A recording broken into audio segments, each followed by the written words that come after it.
Hello. Hi Piers, how you doing? It's been a hard day.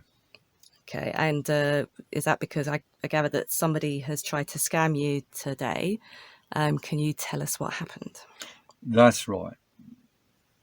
About a week ago, we were approached by a intending supporter who wanted to meet a special meeting to discuss how they could support.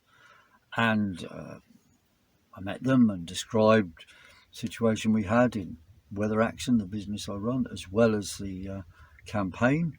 And they're very interested in the campaign. I described what we're doing, opposing the jab programs, and of course supporting the big campaign against vax passports. They said they liked these things and wanted to give us financial support. I said that's fantastic, and but there could be no conditions attached. Any money we'll say there's no conditions attached, because there is no conditions attached. And they said that's okay. And then they proceeded to produce the money in the form of cash, which was, a bit of a surprise maybe, but on the other hand, they wanted to be anonymous, so that's what it was. Bit of chat goes on, and they put this cash in an envelope, and they're going to put it in my bag. And then we get some woman comes up from the side and says, "Oh, Mr. Corbyn, can we have a picture with you?" Which is great. And she goes off and sits down again after the picture.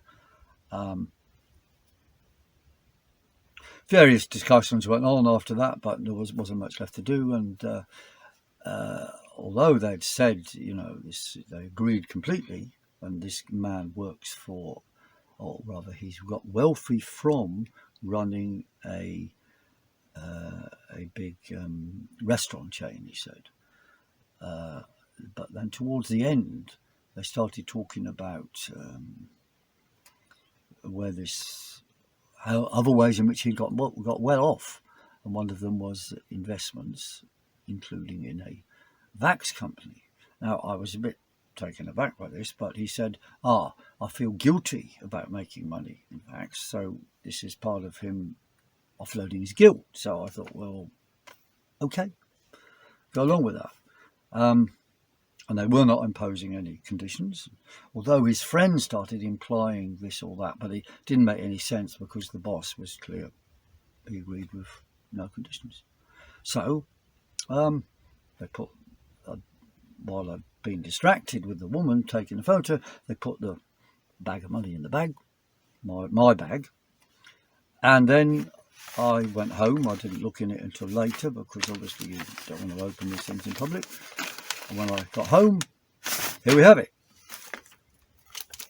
A pack of Monopoly money, which I have to say I burst out laughing because, they'd done it so well. It was so skillful. It was in a nice setting in Sloane Square where I've been before, free pizza. They paid for a pizza. That's the only thing they gave me, actually, a pizza. I don't even know if they paid for that, thinking about it, but they probably did. And there it is. But of course, I would think it's some sort of attempt at a frame-up. I would have thought so. Is it not a bit naive to take cash from people like that? Yes, it is. It is. I mean, well, in public, of course, people often give cash, but not large amounts into boxes and so on. This was, a large amount, but they said they had lots of money and they wanted to help and wanted to be anonymous. So what can you say? I mean,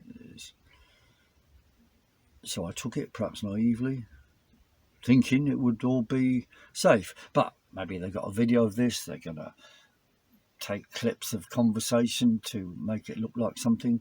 I mean, it smells of the sort of thing certain newspapers will do. But we don't know. We don't know what's going on. But why did they want to give you in particular money? Why did they? They said that our campaign, things I've been involved in, have been very effective, and they were impressed. Now, see, that's important saying that, because you see, we've been clear about where we stand on these issues, very clear.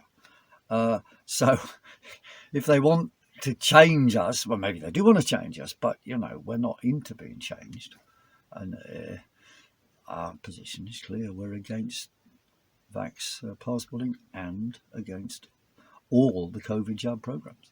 And how did it all end then? Well, it ended them rushing off to get in a taxi to go to another meeting, and all happy clappy handshakes and so on. But I noticed looking back that when they left, the woman that had posed with me for a photo had already gone. So I don't know. I suspect they were all working together. The lesson of all this, well, just be careful. I mean, I was stupid to believe anything, but these are such strange times. I mean,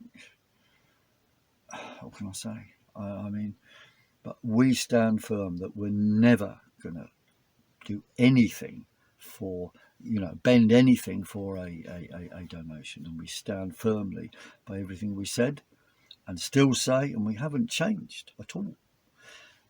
This is what we say. For people who want to act, resist, defy, do not comply. Thank you very much. Thanks, Piers.